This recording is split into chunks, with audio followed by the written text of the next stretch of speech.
가만 놔둬 집에 세우고 가만히 가서 시시가 나니까 그게 그렇게 지로 남아서 가만히 가서 세우는 가만히 시시가 그렇게 하기 전에 그렇게 맞아 가고 그거 세이토로 좀 갖다 놔 세이 내가 속도로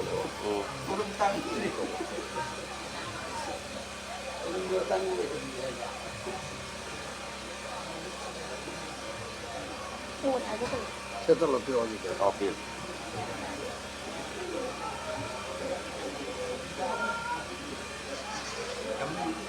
Dari ke mai kabon si banda sanaraga nakna tapna ram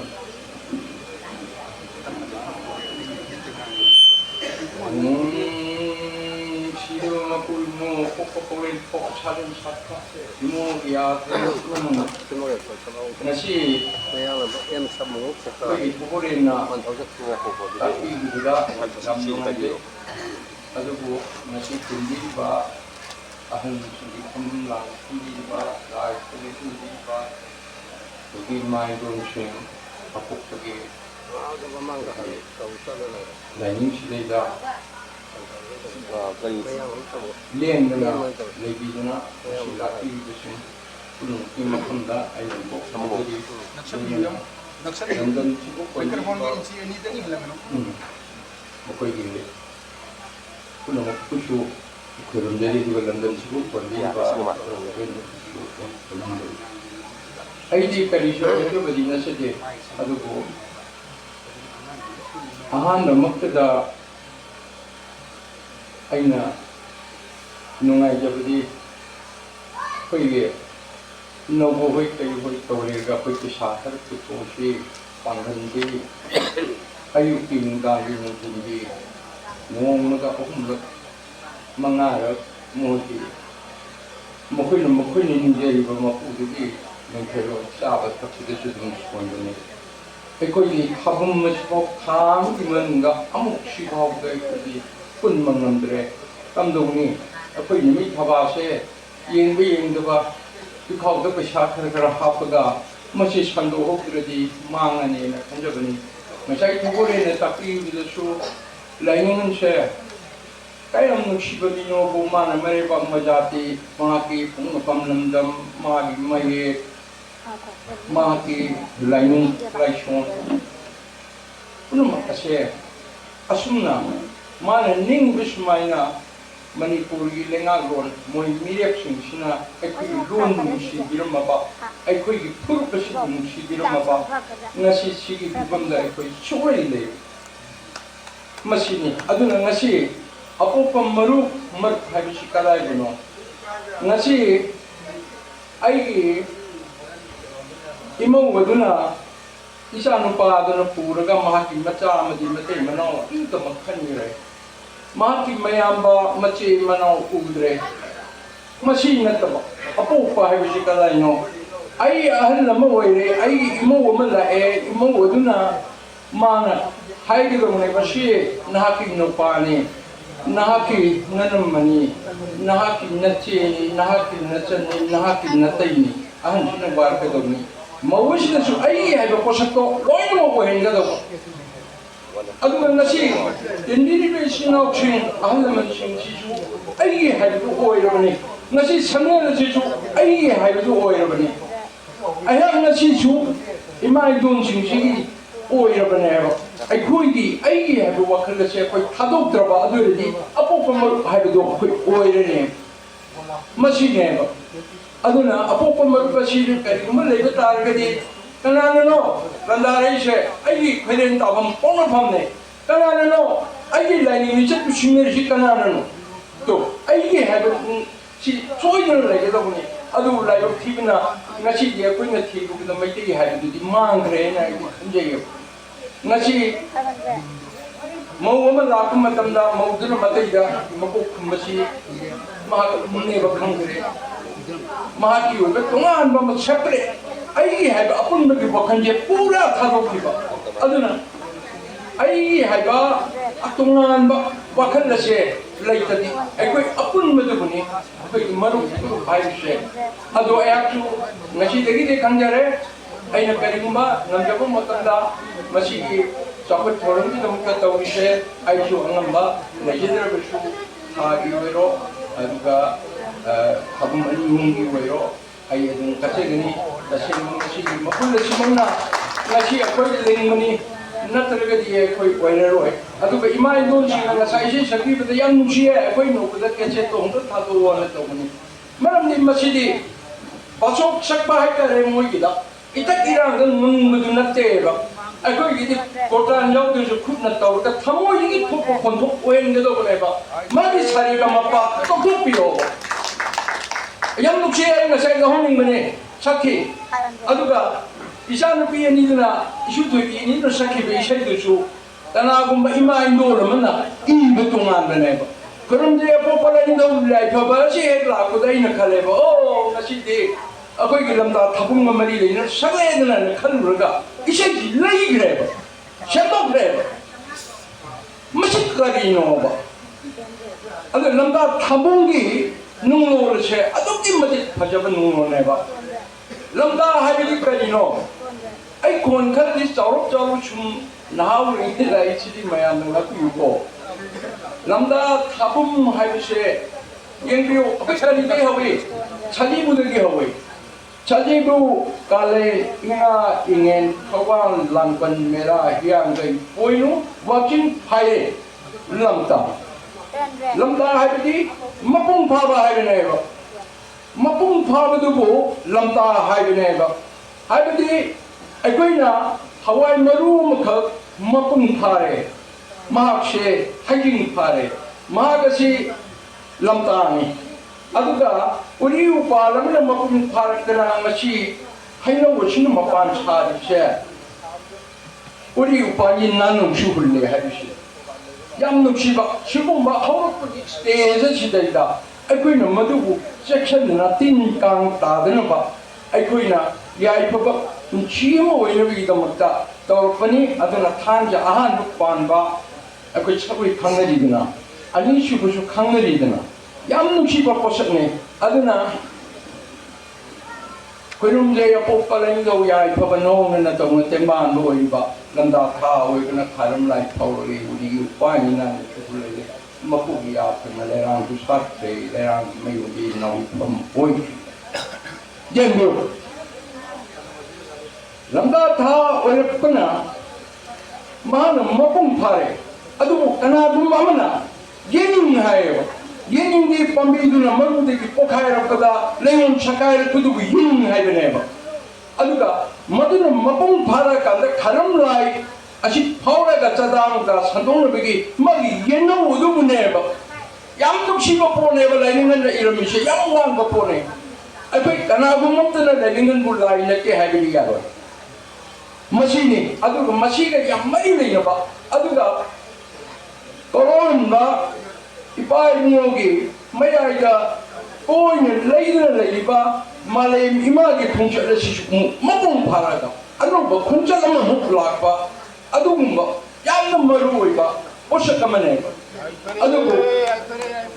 ꯂꯥꯏꯕꯛ ꯐꯕꯗꯤ ꯉꯁꯤ ꯑꯩꯈꯣꯏ ꯌꯥꯝ ꯋꯥꯔꯝꯃꯦ ꯀꯔꯤꯒꯤꯅꯣ सिगुम तब फंगरोद्रा मागी गाड़ी फंगदना चट याद्री फाग्रमीदा तसें खले मरमदी पुण्यब यम पामजेब अदु लाइबक फबदगी मपुन थौजानबिरे ngasi सिगुमायना फंबसे कजोय कमान तौदना लाइनिंगन सि लई हाइब कावदना लाइनिंगन यापै फिजि पारगा फनगदोंनि हाइबसि खंग्रदना लीडरशिप की फिबंदा आइना सि होइनबगी मतक सुता तादे अखोय लाइनिंगन हिंगेना खलगा ngasi अखोय चंगदोंने ngasi लाइनिंग लंबे नतना अखोय मैतै हिंगनमो पाइ छुलै लेते मैतै कन्नमो पाइ छुलै लेतबनि अदुना लाइनिंग लंबे नने ngasi लाइनिंगन फुलोना मागी पोंगबम नंदमु के अमुचिबा मागी मये पुमांगदना होनरंबा खलुरगै अमुचिबनेबा मचे अखोय हौबन लेबसुन अदुगा अखोयगी मिहुत कोइना चलिबा एमएलए मंत्री सिंहना लाइनिंगन चेंबिरबो बाखनसिगी चामा थोपगी सर तारा कतन खनबिरबदा ngasi अखोय असमायनो वारोय आई खरे मचिनी अदुना अना हाजने सिनी अदुगा अमना फाइदगी अहमददा अई सन यौद्रे सुम मिसलदी खंगगदौनी ꯑꯍꯥꯟꯕꯗ ꯑꯩꯈꯣꯏꯒꯤ ꯑꯁꯤꯗꯩꯗ ꯈꯣꯏꯔꯝꯕꯒꯤ ꯑꯩꯈꯣꯏꯒꯤ ꯊꯧꯒꯜ ꯏꯁꯩꯗꯨꯗ ꯄꯂꯦꯟꯁꯤꯡꯅ ꯁꯛꯄꯤꯕ ꯃꯇꯝꯗ ꯃꯁꯦ ꯀꯔꯤꯅꯣ ꯑꯩꯈꯣꯏꯅ ꯁꯛꯏꯕꯁꯦ ꯍꯥꯏꯕꯁꯤ ꯅꯨꯡꯒꯤ ꯅꯨꯡꯂꯣꯟꯁꯦ ꯈꯪꯗ꯭ꯔꯦ ꯑꯗꯨꯒ ꯂꯥꯏꯅꯤꯡꯊꯧ ꯂꯩꯄꯥꯎꯒꯤꯗꯤ ꯑꯍꯥꯟꯕ ꯀꯩꯅꯣꯅꯤ ꯃꯁꯦ ꯇꯁꯦꯡꯕꯒꯤ ꯊꯋꯥꯏ ꯃꯤꯔꯦꯟ ꯃꯄꯨ ꯃꯥꯒꯤ ꯑꯩꯈꯣꯏ ꯁꯤꯗ ꯆꯪꯉꯤꯕ ꯂꯥꯏꯐꯝꯗ ꯆꯪꯉꯤꯕ ꯑꯩꯈꯣꯏ ꯈꯨꯗꯤꯡꯃꯛ ꯊꯋꯥꯏ ꯃꯤꯔꯦꯟ ꯀꯧꯁꯤꯟꯗꯕ ꯌꯥꯗꯦꯕ ꯃꯔꯝꯗꯤ ꯑꯗꯨꯒ ꯑꯣꯖꯥꯁꯤꯅꯁꯨ ꯍꯥꯏꯌꯦꯕ ꯃꯁꯤꯕꯨ ꯅꯣꯡꯃꯒꯤ ꯁꯛꯑꯒ ꯁꯣꯜꯂꯒ ꯇꯧꯔꯝꯃꯕ ꯅꯈꯣꯏ ꯊꯋꯥꯏ ꯃꯤꯔꯦꯟꯁꯦ ꯍꯥꯝꯆꯠ ꯍꯥꯝꯕꯣꯏꯅꯔꯣꯏ ꯏꯕꯨꯡꯉꯣꯅ ꯑꯩꯈꯣꯏꯒꯤ ꯃꯤꯡꯈꯦꯜꯂꯣꯟ ꯄꯤꯕꯤꯕ ꯑꯣꯖꯥꯗꯨꯅꯁꯨ ꯍꯥꯏꯔꯝꯃꯤ ꯑꯗꯣ ꯑꯃꯨꯛꯇ ꯑꯩ ꯁꯨꯝ ꯑꯩ ꯀꯩꯅꯣ ꯇꯧꯖꯒꯦ ꯃꯌꯥꯝꯗ ꯃꯁꯤ ꯂꯥꯏꯅꯤꯡꯊꯧ ꯂꯩꯄꯥꯎ ꯍꯥꯏꯔꯕꯅꯤꯅ ꯍꯥꯏꯔꯞꯇꯪ ꯁꯟꯗꯣꯛꯆꯒꯦ ꯃꯇꯦꯛ ꯈꯔꯗꯪ ꯑꯍꯥꯟꯕꯒꯤꯁꯤꯗꯪ ꯃꯇꯝ ꯂꯩꯇꯕꯅꯤꯅ ꯑꯩꯍꯥꯛ ꯈꯪꯖꯗ꯭ꯔꯦ ꯑꯗꯨꯒ ꯀꯌꯥꯝ ꯅꯨꯡꯁꯤꯒꯦ ꯌꯦꯡꯕꯤꯌꯣꯕ ꯃꯁꯤꯒꯤ ꯆꯩꯌꯣꯝꯁꯤ ꯊꯣꯛꯄ ꯃꯇꯝꯗ ꯑꯗꯨꯅ ꯂꯥꯏꯅꯤꯡꯍꯟ ꯂꯥꯏ ꯅꯠꯇꯦ ꯍꯥꯏꯕ ꯁꯨꯛꯌꯥ ꯌꯥꯔꯣꯏꯕ ꯑꯩꯈꯣꯏꯅ ꯆꯩꯌꯣꯝ ꯊꯣꯛꯇꯕꯗꯒꯤ ꯂꯥꯏꯅꯤꯡꯍꯟꯕꯨ ꯃꯁꯛ ꯈꯪꯗꯕꯅꯦ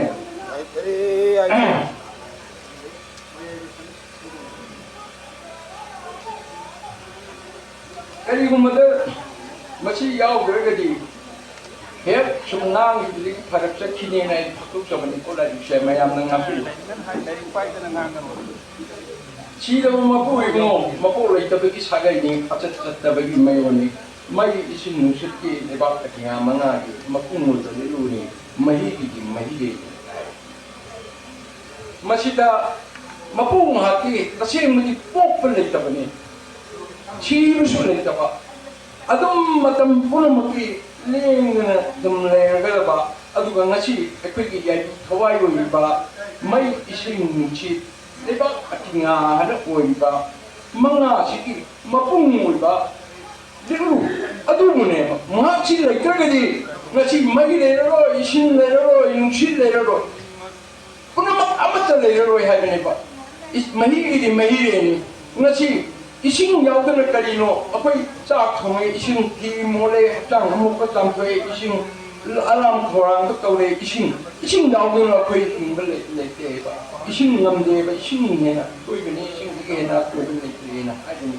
아들은 망하기 보고 막군 하기 막군 맞대는 거 망하는 관계 망하고 막군이 마사니 अतर शोरी मनी मामुली मछली मूर्ति पुनः मत येंगियोशिदा मंगा की पाव हाइबदी मंगा असि मतो करम नोइनो माकी मतिक मेया इ करिनो हाइदो मपुना कोइदा हाइगे अदुगा मपुगी मतें से मंगा सिना मपुसिना ओहेलिंगा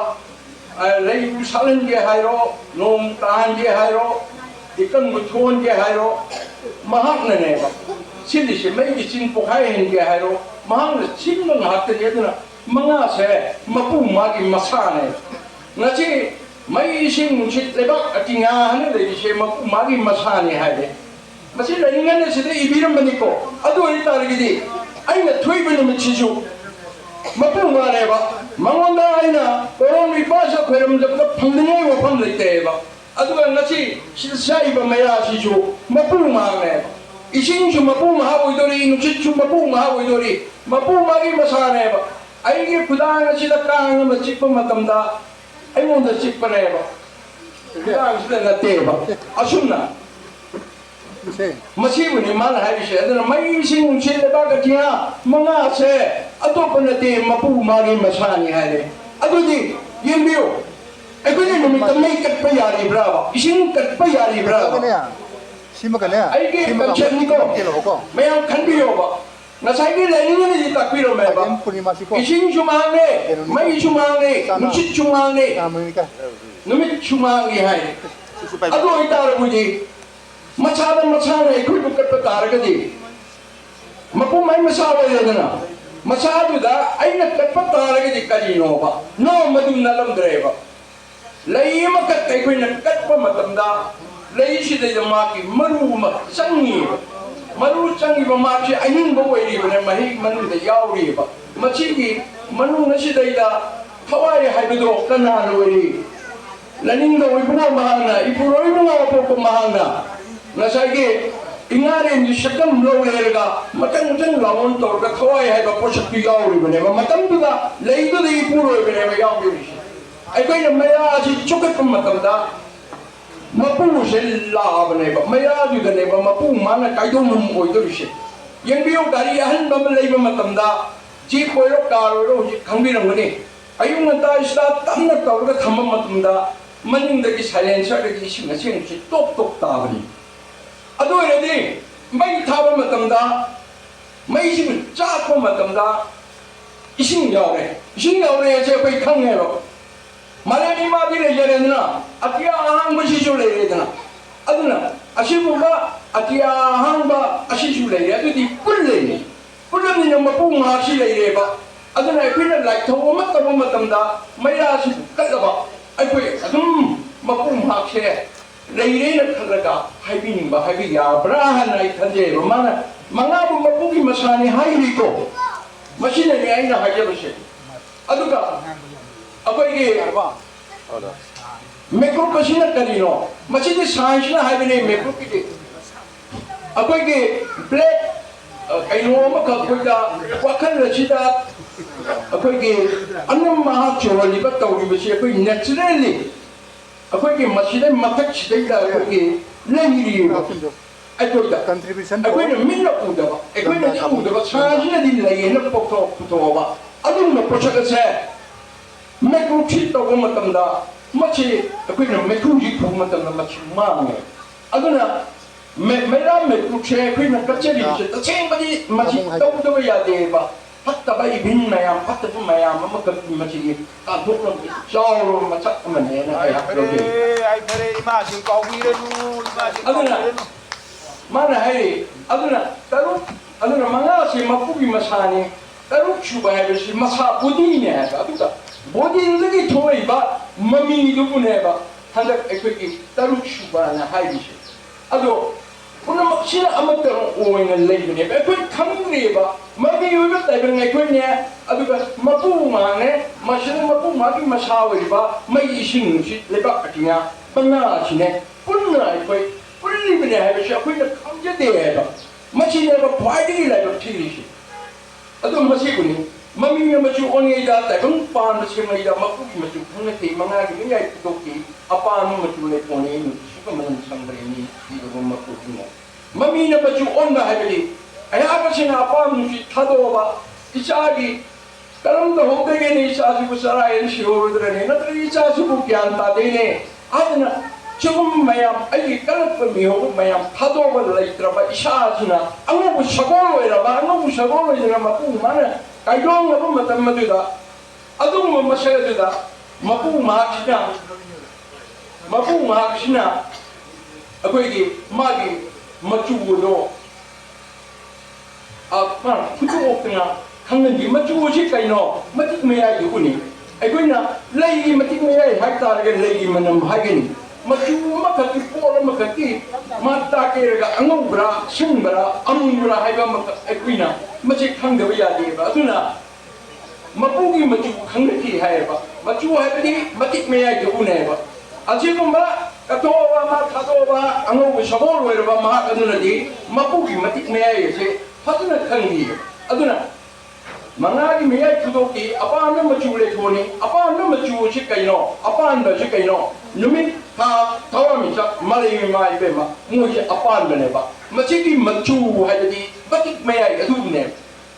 아드나 아시우마 마기 마틱 메야이세 그도키에바 아두가 뭉시부면 레포니 아두금바 아빠한테 마추도 레포니 하이 레이 하이베리 야오라 마키 몽 봉도레이바 아잉가사 kumbi 레헬리바 아치부네바 마네 레포 하이디세 마 아빠한테 신기 마틱 메야이 신나들거디 말레이마레 들바 데미타 토미 작레 들바 나치 아잉가 사레 모에 오미카레 나이레 모에바 아치부니 레포 하이지 마기 까오레 스니 레포레나 마나 콘디는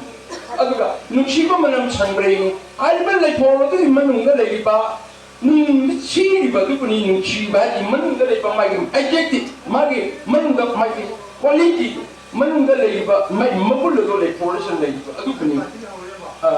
sangbri hari kada mi koi mang bale traba ta bale traba nachi aya ga si sire na khalasi ai ge hapcha na che chi ki ut dabina ꯄꯣꯂꯣꯏ ꯄꯤꯕ ꯇꯥꯔꯒꯗꯤ ꯎꯠꯇꯨꯅ ꯂꯩꯍꯥꯎ ꯑꯣꯏꯍꯧꯒꯗꯧꯔꯤꯅꯤ ꯄꯣꯂꯣꯏ ꯄꯤꯗ꯭ꯔꯦꯗꯅ ꯇꯤꯟ ꯀꯥꯡꯒꯤ ꯃꯆꯤꯟꯖꯥꯛ ꯑꯣꯏꯗꯣꯔꯤꯅꯦ ꯑꯗꯨꯒ ꯃꯅꯤꯜ ꯑꯗꯨꯅ ꯄꯥꯏꯈꯠꯈ꯭ꯔꯦꯒ ꯑꯃꯦꯔꯤꯀꯥꯗ ꯅꯣꯡ ꯑꯣꯏꯅ ꯆꯨꯔꯨꯕ ꯌꯥꯏ ꯑꯗꯨꯒ ꯁ꯭ꯋꯥꯏꯗ ꯆꯨꯔꯨꯕ ꯌꯥꯏ ꯃꯁꯤ ꯃꯥꯡꯕ ꯑꯃꯠꯇ ꯂꯩꯇꯕ ꯁꯤꯕꯨ ꯁꯪꯕ꯭ꯔꯩ ꯍꯥꯏꯒꯅꯦꯕ ꯑꯗꯨꯅꯅꯤ ꯑꯗꯨꯒ 시도 보이고 아들아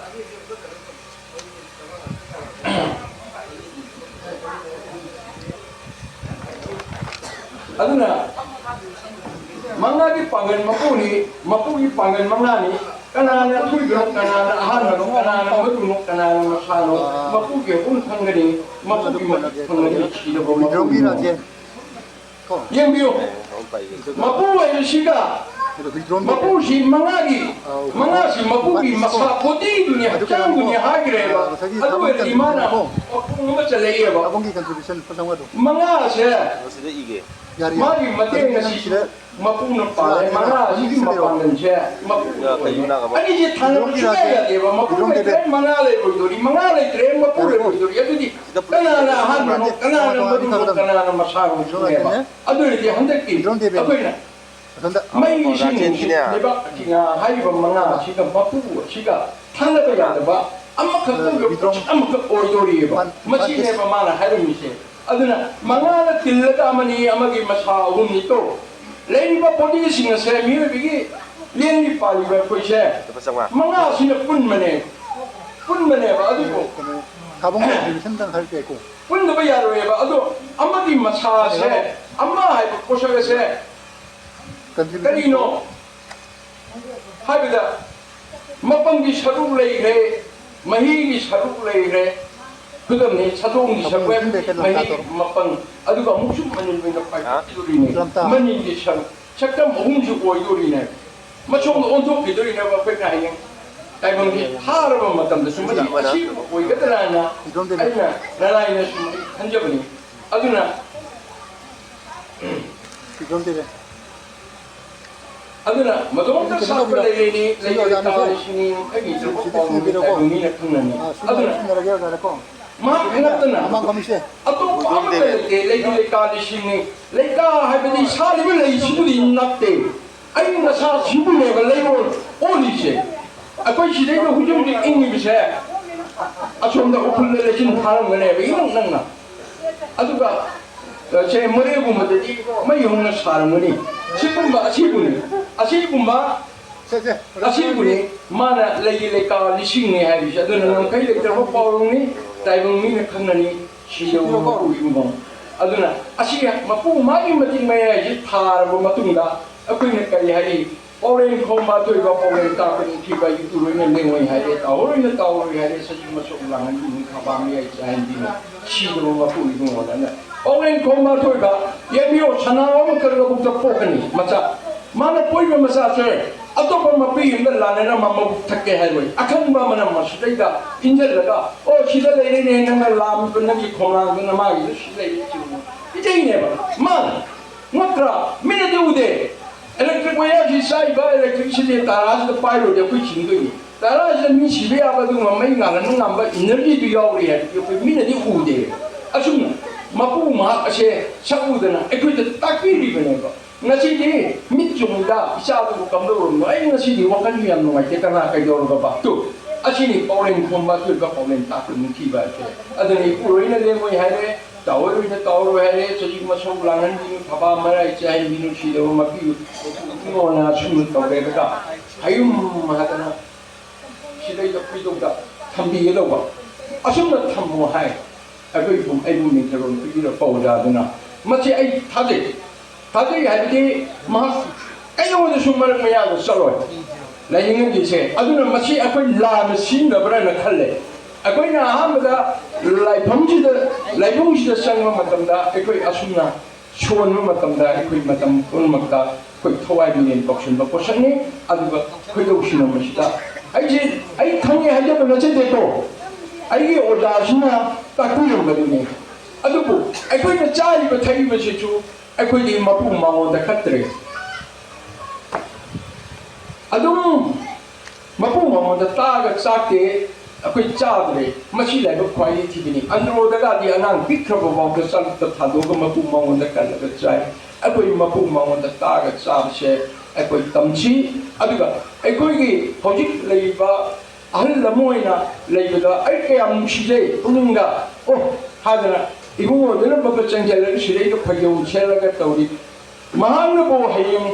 ꯑꯩꯒꯤ ꯄꯣꯛꯅꯐꯝꯕꯨ ꯑꯩꯒꯤ ꯂꯥꯏꯅꯤꯡ ꯂꯤꯆꯠ ꯑꯁꯤꯕꯨ ꯃꯥꯅ ꯀꯔꯝꯕ ꯃꯇꯝꯗꯅꯣ ꯃꯥꯅ ꯃꯤꯔꯥꯏꯒꯗꯧꯔꯤꯁꯦ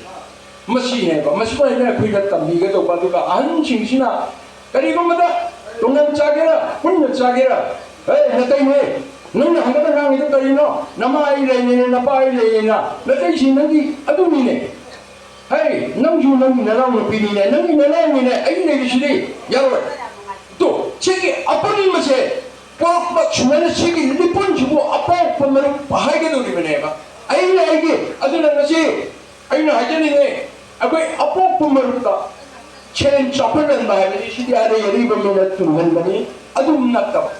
ꯑꯩꯈꯣꯏ ꯁꯤꯕ ꯌꯥꯗꯦ ꯑꯩꯈꯣꯏ ꯍꯤꯡꯃꯤꯟꯅꯒꯗꯧꯕꯅꯤ ꯉꯁꯤ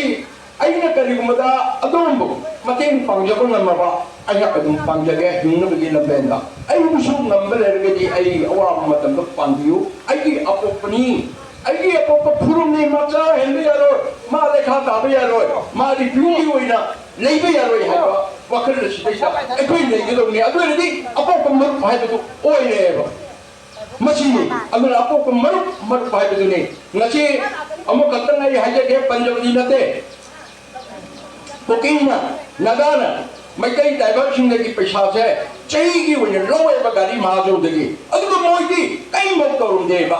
ꯕꯣꯝꯕꯦꯗ ꯀꯜꯀꯇꯥꯗ ꯗꯤꯜꯂꯤꯗ ꯑꯩꯈꯣꯏ ꯀꯝꯃꯨꯅꯤꯇꯤ ꯍꯣꯜ ꯆꯥꯎꯕ ꯌꯥꯕ ꯁꯪ ꯈꯔ ꯍꯥꯏꯗꯕ ꯃꯐꯝ ꯑꯍꯣꯡꯕꯗ ꯂꯩꯔꯒ ꯃꯣꯏꯒꯤ ꯃꯆꯥ ꯃꯁꯨ ꯂꯥꯏꯔꯤꯛ ꯇꯝꯕ ꯉꯝꯗꯕ ꯃꯤ ꯇꯝꯍꯜꯂꯤ ꯊꯥꯏ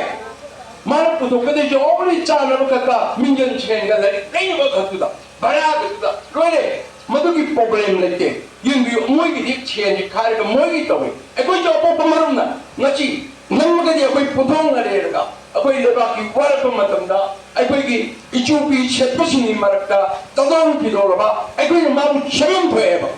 ꯑꯄꯣꯛꯄ ꯃꯔꯨꯞ ꯑꯗꯨ ꯑꯣꯏꯕ ꯇꯥꯔꯒꯗꯤ ꯑꯗꯨꯅ ꯑꯩꯈꯣই ꯑꯄꯣꯛꯄ ꯃꯔꯨꯞ ꯑꯣꯏꯍꯟꯁꯦ ꯑꯄꯣꯛꯄ ꯃꯔꯨꯞ ꯑꯣꯏꯁꯤ ꯑꯩꯈꯣই ꯏꯆꯨꯄꯤ ꯁꯦꯠꯄ ꯈꯛꯇꯅ ꯌꯥꯔꯣꯏ ꯑꯗꯨꯒ ꯑꯩꯈꯣꯏ ꯂꯤꯗꯔ ꯑꯃꯅꯤ ꯍꯥꯏꯕꯁꯦ ꯑꯩꯈꯣꯏ ꯏꯁꯥꯅ ꯈꯟꯒꯨꯝꯁꯦ ꯃꯔꯝꯗꯤ ꯂꯩꯅꯤꯡ ꯍꯤꯡꯅ ꯑꯩꯈꯣꯏꯅ ꯂꯤꯗꯔ ꯑꯣꯏꯕ ꯌꯥꯔꯣꯏ ꯂꯩꯅꯤꯡ ꯍꯧꯖꯤꯛ ꯍꯤꯡꯉꯤꯕꯅꯦ ꯂꯩꯅꯤꯡꯉꯒꯤ ꯃꯔꯝꯗ ꯑꯩꯈꯣꯏꯅ ꯇꯧꯖꯔꯤꯁꯦ ꯑꯩꯈꯣꯏ ꯆꯨꯝꯅ ꯈꯛꯀꯤ ꯃꯥꯒꯤ ꯐꯤ ꯐꯥꯏꯔꯒ ꯑꯩꯈꯣꯏ ꯆꯠꯆꯕꯁꯤꯅꯤ ꯑꯩꯈꯣꯏꯅ ꯄꯥꯝꯖꯔꯤꯁꯦ ꯑꯗꯨꯒ ꯉꯁꯤ ꯑꯩꯅ ꯍꯥꯏꯖꯅꯤꯡꯕꯗꯤ ꯑꯄꯣꯛꯄ ꯍꯥꯏꯕꯁꯤꯗ ꯅꯨꯡꯁꯤꯅꯕꯗꯨꯅꯦ ꯀꯗꯥꯏꯗꯅꯣ ꯊꯤꯖꯤꯜꯂꯨꯔꯒ ꯑꯩꯈꯣꯏꯒꯤ ꯍꯥꯏꯕ ꯄꯣꯠꯁꯛ ꯑꯃꯠꯇ ꯅꯠꯇꯕ ꯑꯃꯠꯇ ꯂꯩꯍꯟꯗꯕ ꯀꯅꯥꯅꯣ ꯃꯥ ꯑꯩꯒꯤ ꯃꯔꯨꯞꯅꯤ ꯀꯅꯥꯅೋ ꯃꯥ ꯑꯩꯒꯤ ꯃꯔꯨꯞꯀꯤ ꯃꯆꯥꯅꯤ ꯀꯅꯥꯅꯣ ꯑꯩꯒꯤ ꯃꯔꯨꯞꯀ ꯇꯤꯟꯅꯕꯅꯤ ꯀꯅꯥꯅꯣ ꯃꯥ ꯃꯩꯇꯩ ꯃꯆꯥꯅꯤ ꯃꯁꯤ ꯁꯨꯃꯥꯡ ꯃꯥꯡꯍꯟꯗꯕ ꯑꯗꯨꯕꯨ ꯉꯁꯤꯗꯤ ꯂꯥꯏꯕꯛ ꯊꯤꯕꯅ ꯑꯩꯈꯣꯏꯒꯤ ꯍꯤꯟꯗꯨ ꯙꯔꯃ ꯂꯥꯛꯄꯗ ꯑꯕꯟꯗꯥꯅꯤ ꯁꯪꯁꯀ꯭ꯔꯤꯠ ꯉꯁꯥꯏꯒꯤ ꯊꯧꯒꯜꯅ ꯇꯥꯛꯄꯤꯈ꯭ꯔꯦ ꯑꯩꯈꯣꯏꯒꯤ ꯏꯃꯥꯂꯣꯟꯅ ꯂꯥꯏꯅꯤꯡ ꯂꯥꯏꯁꯣꯟꯃꯛ ꯌꯥꯈꯤꯗ꯭ꯔꯕꯅꯦꯕ ꯑꯗꯨꯕꯨ ꯉꯁꯤꯗꯤ ꯑꯃꯨꯛ ꯃꯗꯨ ꯀꯣꯛꯑꯦ ꯈꯔ ꯇꯧꯔꯦꯅ ꯇꯧꯔꯒ mother father A for apple B for parent ꯏꯪꯒ꯭ꯔꯥꯖꯤꯔꯣꯝ ꯆꯠꯈ꯭ꯔꯦ ꯆꯠꯇꯕ꯭ꯔꯥ ꯃꯁꯤꯕꯨ ꯑꯩꯅ ꯆꯤꯟ ꯊꯤꯖꯕ꯭ꯔꯣ ꯃꯁꯤꯅꯦꯕ ꯑꯩꯈꯣꯏꯗ ꯂꯥꯏꯕꯛ ꯊꯤꯔꯤꯁꯦ ꯑꯗꯨꯕꯨ ꯉꯁꯤ ꯑꯁꯤꯅꯅꯦ ꯑꯩꯅ ꯃꯩꯇꯩꯁꯤ ꯃꯥꯡꯈ꯭ꯔꯦ ꯍꯥꯏꯅ ꯍꯥꯏꯖꯔꯤꯁꯦ ꯏꯃꯥꯟꯗꯧ ꯏꯖꯧꯒ ꯍꯥꯏꯕ ꯅꯨꯡꯁꯤꯈ꯭ꯔꯕ ꯈꯣꯟꯖꯦꯜꯁꯦ ꯄꯥꯡꯒꯟꯗ ꯑꯣꯏꯅ ꯂꯩꯈ꯭ꯔꯦ ꯑꯩꯈꯣꯏꯒꯤ ꯊꯥꯞꯇꯣꯛꯈ꯭ꯔꯦ ꯑꯩꯈꯣꯏꯒꯤ ꯀꯜꯆꯔ ꯑꯩꯈꯣꯏꯒꯤ ꯋꯥꯉꯥꯡ ꯁꯉꯥꯡ ꯈꯨꯗꯤꯡꯃꯛ ꯑꯩꯈꯣꯏꯗꯒꯤ ꯌꯥꯝ ꯐꯥꯔꯔꯣꯏ ꯂꯥꯞꯅ ꯆꯠꯈ꯭ꯔꯦ ꯑꯩꯈꯣꯏ ꯃꯁꯤ ꯐꯥꯕ ꯗꯔꯀꯥꯔ ꯑꯣꯏꯌꯦꯕ ꯂꯥꯏꯅꯤꯡ ꯂꯝꯕꯦꯟ ꯅꯠꯇꯅꯗꯤ ꯌꯥꯔꯣꯏ ꯍꯧꯖꯤꯛ इस्लाम धर्म ख्रिस्टान धर्म भारत सरकार मसक खंगेबा सिखकीसु खंगेबा आइगी मैतै धर्म लंतै सनामई लाइनिंग असिदि अपोप लाइनिंग सिदि भारत सरकार मसक खंगिदि अदुना कोई कोर्ट अमक तान दरकार होएबा कोर्ट हैबदि भारत की संविधान दे जौन गदो कॉन्स्टिट्यूशन दा इंडियन कॉन्स्टिट्यूशन दा कोई ममिंग तननबा अम्मा मदिनते आइगी लाइनिंग सुबु मोय मसक खंगरगदि मैतै हैगा चुम फुरमम लई हैबदु अखोय खंग ताबनि अदुना आइना हाजनेने अखोय पुनमक अपोप मरु ओइमिनसि मसि नतना अखोय असिगुंबा अवावा पुदुंग थिगदुबु मयाम सिदि अखोय दांदु पुंगनमोय नमगदि लाइनिंग नंगना मारि ममा लेबा कुनुसिबा अदुगा मागी फुरपु नुसिबा अखोय मिनुट खंद दरकार ओय पैसा नतबा नुसिबा नतबा aduga matangachina aina sabdajinna akoige chakok thele ji kaishuna te ba khunai gi hawrapam khunai gi mato karamna oirakpagi haibigi wali du lainingna bhagala thambira magne asumba thambira mi ma poshase ipuroi hairaka chomde chakok thele de ipuroi hairaka tokre ipuroi kana mo haire aduga chomda tengbangon jungre yo bai pa ipuroi she chimi hadana matini phungai ba adana langdong chorari ji ko no bona sai lambe na sanchana chorari ji salli ba puno chibu salli bu ku chorari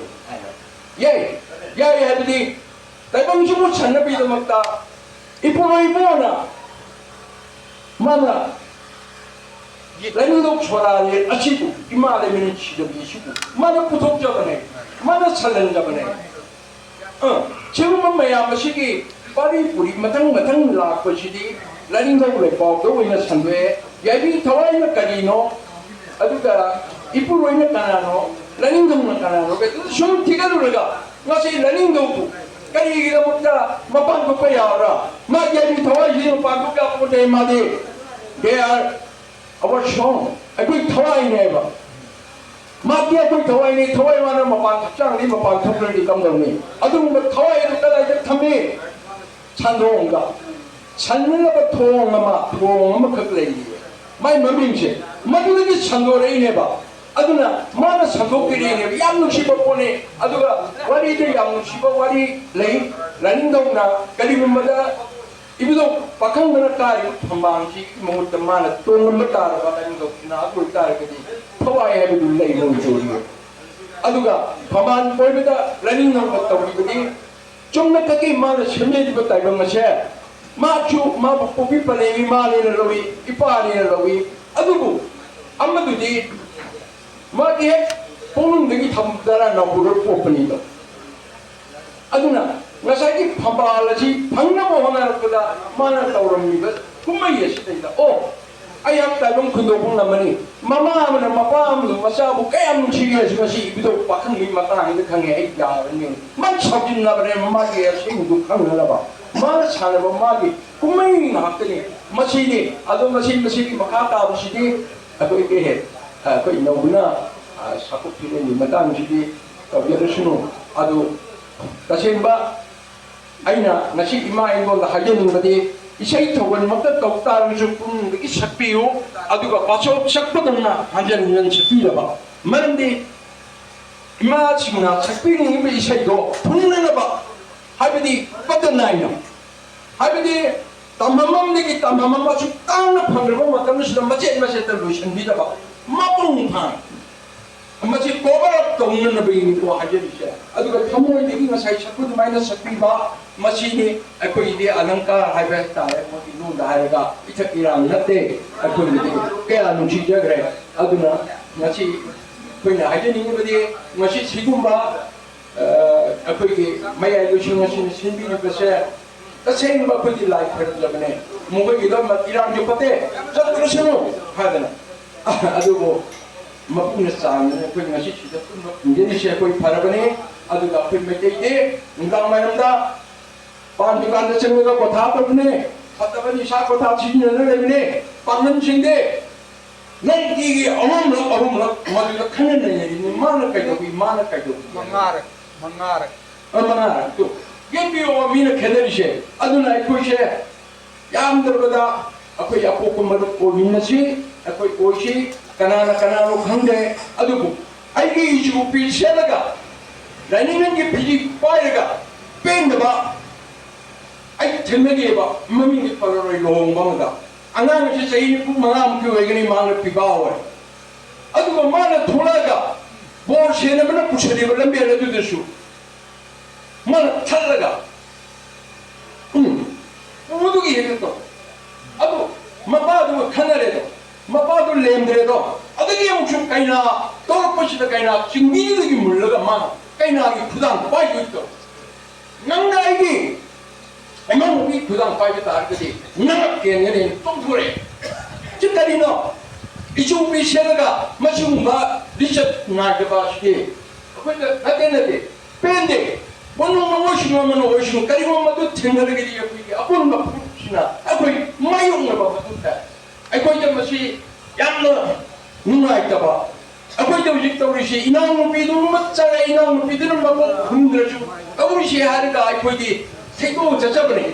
ꯊꯩꯗꯣꯛꯑꯒ ꯂꯩꯖꯕꯅꯦꯕ ꯑꯩꯈꯣꯏ ꯈꯨꯗꯥꯡ ꯄꯥꯏꯕ ꯌꯥꯗꯦꯕ ꯑꯗꯨꯒ ꯃꯈꯣꯏꯒꯤ ꯃꯅꯥ ꯐꯣꯡꯂꯛꯆꯕ ꯌꯥꯕ ꯄꯣꯠꯁꯛ ꯑꯣꯏꯗꯕ ꯑꯗꯨꯒꯨꯝꯕ ꯃꯩꯇꯩ ꯍꯥꯏꯕ ꯑꯩꯈꯣꯏ ꯑꯗꯨꯅ ꯉꯁꯤ ꯏꯆꯨ ꯆꯦꯜꯂꯒ ꯃꯁꯤꯃꯛ ꯑꯩ ꯊꯦꯡꯅꯖꯈꯤ ꯃꯁꯤꯃꯗꯤ ꯑꯩ ꯈꯪꯕꯗꯤ ꯌꯥꯝ ꯅꯨꯡꯉꯥꯏꯇꯦ ꯍꯧꯖꯤꯛꯐꯥꯎ ꯃꯗꯨꯒꯤ ꯋꯥꯊꯣꯛꯇ ꯂꯩꯔꯤ ꯈꯨꯠꯂꯥꯏ ꯄꯥꯏꯕ ꯅꯍꯥꯔꯣꯜ ꯍꯥꯏꯒꯗ꯭ꯔꯥ ꯑꯉꯝꯕꯁꯤꯡꯅ ꯐꯣꯟ ꯇꯧꯔꯛꯇꯅ ꯃꯀꯨ ꯀꯣꯛꯁꯤꯗ ꯍꯧꯖꯤꯛꯁꯨ ꯄꯣꯊꯥꯐꯝ ꯈꯪꯗꯦ ꯑꯃꯅ ꯑꯃꯨꯛ ꯍꯥꯏꯔꯛꯀꯅꯤ ꯑꯃꯅ ꯑꯃꯨꯛ ꯍꯥꯏꯔꯛꯀꯅꯤ ꯃꯥꯏꯀꯩ ꯈꯨꯗꯤꯡꯃꯛꯇ ꯌꯦꯡꯕꯤꯌꯨ ꯑꯗꯨ ꯃꯁꯤꯒꯨꯝꯕꯁꯦ ꯑꯩꯈꯣꯏꯒꯤ ꯏꯆꯨꯄꯤ ꯁꯦꯠꯄꯅꯗꯤ ꯇꯧꯕꯤꯅꯨ ꯍꯥꯏꯕ ꯑꯃꯈꯛ ꯑꯩ ꯃꯌꯥꯏꯁꯤꯡꯗ ꯑꯩꯅ ꯃꯁꯤ ꯍꯥꯏꯔꯛꯇꯪꯗꯤ ꯑꯩ ꯅꯤꯡꯁꯤꯡꯖꯅꯤꯡꯉꯤ ꯃꯔꯝꯗꯤ ꯃꯁꯤ ꯑꯩꯈꯣꯏ ꯏꯆꯨꯄꯤ ꯁꯦꯠꯄꯒꯤ ꯑꯩꯈꯣꯏꯒꯤ ꯏꯖꯠ ꯃꯥꯡꯖꯕ ꯂꯩ ꯑꯗꯨꯒ ꯑꯩꯈꯣꯏ ꯃꯁꯤꯒꯤ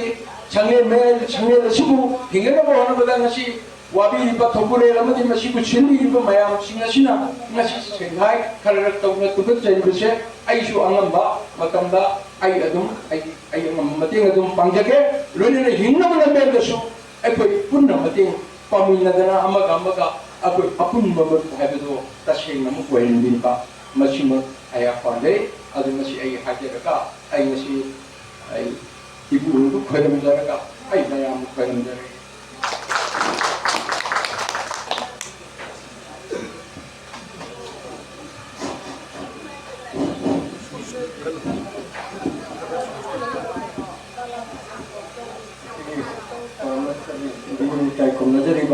ꯀꯥꯏꯈꯨꯝꯅꯖꯔꯤꯕꯤ ꯂꯝꯗꯝ ꯑꯁꯤꯒꯤ ꯑꯔꯥꯞꯄꯗꯒꯤ ꯑꯅꯛꯄꯗꯒꯤ ꯂꯩꯕꯤꯔꯛꯄ ꯇꯥꯕꯨꯡ ꯃꯤꯐꯝꯂꯦꯟ ꯑꯁꯤꯕꯨ ꯁꯔꯨꯛ ꯌꯥꯕꯤꯔꯤꯕ ꯃꯤꯐꯝꯗ ꯃꯇꯦꯛ ꯑꯃꯇ ꯊꯝꯖꯒꯦ ꯃꯗꯨꯗꯤ ꯑꯩꯈꯣꯏꯒꯤꯁꯤ ꯃꯃꯥꯡꯗ ꯋꯥꯉꯥꯡꯂꯣꯏꯁꯤꯡꯅ ꯌꯥꯝꯅ ꯐꯖꯕ ꯃꯐꯝ ꯀꯌꯥ ꯑꯃ ꯊꯝꯕꯤꯈꯤ ꯑꯩꯈꯣꯏꯒꯤꯗꯤ ꯆꯍꯤ ꯑꯃꯒꯤ ꯃꯅꯨꯡꯗ ꯑꯃꯈꯛꯇꯪ ꯅꯣꯡꯃ ꯈꯛꯇꯪ ꯄꯥꯡꯊꯣꯛꯄꯅꯤ ꯑꯗꯨꯅ ꯋꯥꯔꯕꯁꯨ ꯋꯥꯅ ꯑꯩꯈꯣꯏꯒꯤ ꯊꯧꯔꯝꯁꯦ ꯃꯄꯨꯡ ꯐꯥꯅ ꯃꯇꯧꯔꯣꯝꯅ ꯉꯁꯤ ꯐꯥꯎꯕꯒꯤ ꯑꯁꯤꯗꯗꯤ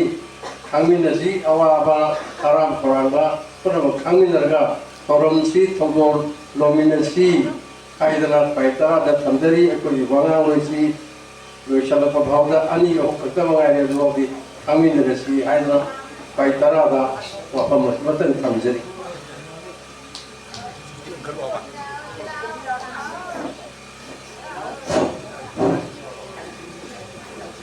ꯑꯕꯨꯡ ꯁꯤꯡꯖꯃꯩꯗꯒꯤ ꯂꯥꯛꯂꯤꯕ ꯊꯧꯔꯥꯝ ꯁꯥꯕꯨꯡ ꯃꯧꯅ ꯃꯔꯤ ꯆꯨꯝꯕ ꯑꯩꯈꯣꯏꯒꯤ ꯅꯥꯠꯀꯤ ꯑꯣꯏꯕ ꯆꯠꯅ ꯀꯥꯡꯂꯣꯟ ꯀꯌꯥ ꯇꯥꯛꯄꯤꯈ꯭ꯔꯕ ꯃꯇꯨꯡꯗ ꯃꯊꯪ ꯑꯁꯤꯗꯤ ꯌꯨꯝꯅꯥꯝ ꯍꯨꯏꯗꯣꯝꯗꯒꯤ ꯌꯨꯝꯅꯥꯝ ꯅꯧꯕ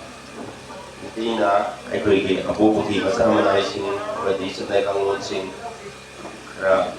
ꯇꯥꯛꯄꯤꯅꯕ ꯍꯥꯏꯗꯨꯅ